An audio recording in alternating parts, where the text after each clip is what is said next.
hidrokarbureve ka qenë 609.000 kg, diku ke 609 milion kilogram, diku ke 700 milion litra. Ndërkohë që rieksporti për vitin 2025, dhe ky është problemi që kemi, rieksporti me dhënat e doganave në drejtim të Kosovës është 731 milion litra. 731 milion litra, ku gati 1/3 e këtij rieksporti e bën vetëm një kompani. Natyrisht, afërmend që kam dyshime të forta që kjo naftë nuk shkon në Kosovë. Kjo naftë tregtohet brenda vendit. Dhe ky është një problem shumë i madh që kemi. Dëgjova pak ditë më përpara ministrin e energjisë në Kosovë që tha nga Shqipëria na vjen nafta më e shtrenjtë me 12 cent se sa Greqia edhe se sa Maqedonia. Po i shkon, po pyetja që kam unë është pse se merr gjithë naftën Ministria e Energjisë së Kosovës në Greqi edhe në Maqedoni. Çfarë është tyn, çfarë nxit që të blej naftë më të shtrenjtë në Shqipëri? Cila është niveli i taksave që merr dhe arkton atje? Kjo është një histori e turpshme e kontrabandës midis të dyja vendeve, ku janë përfshirë zyrtarët të dyja vendeve. E që bëjnë këtë punë me të njëjtët operator dhe që natyrisht arktojnë atje, dhe patjetër që kontrabanda është një instrument shumë i rëndësishëm që mban çmimet e larta. Çmimet e ulta nuk kanë asnjë lloj vlere për kontrabandën. Mbajnë çmimet e larta kanë vlerë për kontrabandën. Dhe ky është një problem që duhet ta adresojë institucionet tona fiskale me qëllim që t'i japim një goditje përfundimtare kësaj historie, që rieksportojmë Kosovën në fakt shesim brenda vendit dhe i shpëtojmë të gjitha taksave.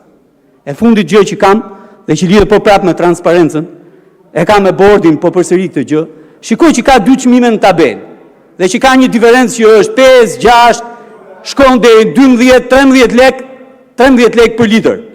Midis një produkti nafte dhe një produkti tjetër nafte. Ore, çfarë standardi nafte është kjo që shkruhet në tabelë naftë greke?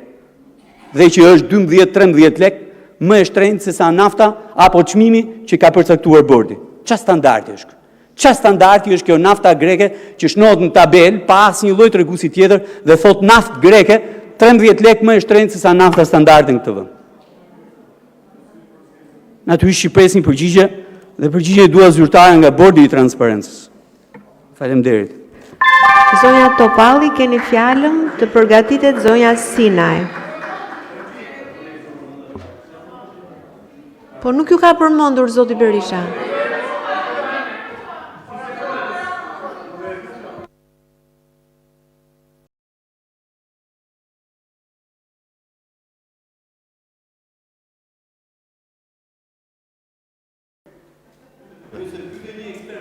Në këtë parlament kam denoncuar në mënyrën më të përsëritur taksen më të lartë në botë mbi litrin e naftës.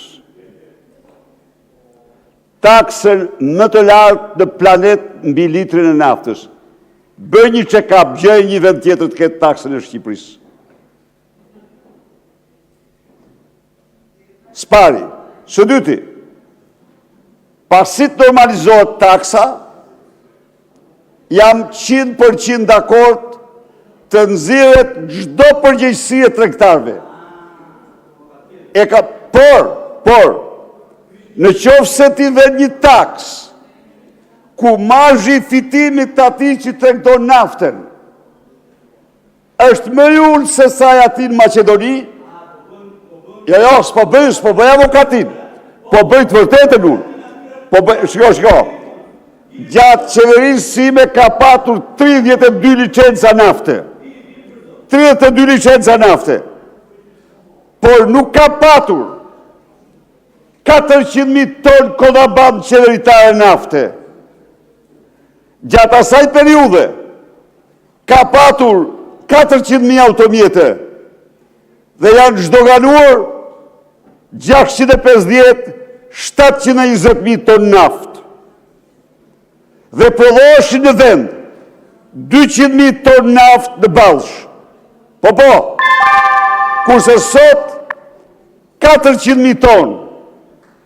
vinë nga Libia, po kush i marrë ato, mor? Po ku ka privat që mund t'i marrë ato i marrë vetëm qeveritarët. Ato vinë me gjemi, ato shkarkojnë për qeveritarët. Pra, kjo është problemi i naftës. Por, nuk ka diskutim, se në qofë se vend taksën më të lartë në botë, je me katari më i madh, ndaj qytetarëve tu, ndaj fermerëve tu, dhe unë prisa që ti sot, po të mos ishe hipokritë si që jetë filloje grevë në uris këtu, për çmimin e naftës për fermerët. Po të hoqi Belinda nga Lubia, nga Thirrë, dhe tani nuk pyet ma për ta fare. Zoti Braçi, Mirë ta bojnë. procedurë.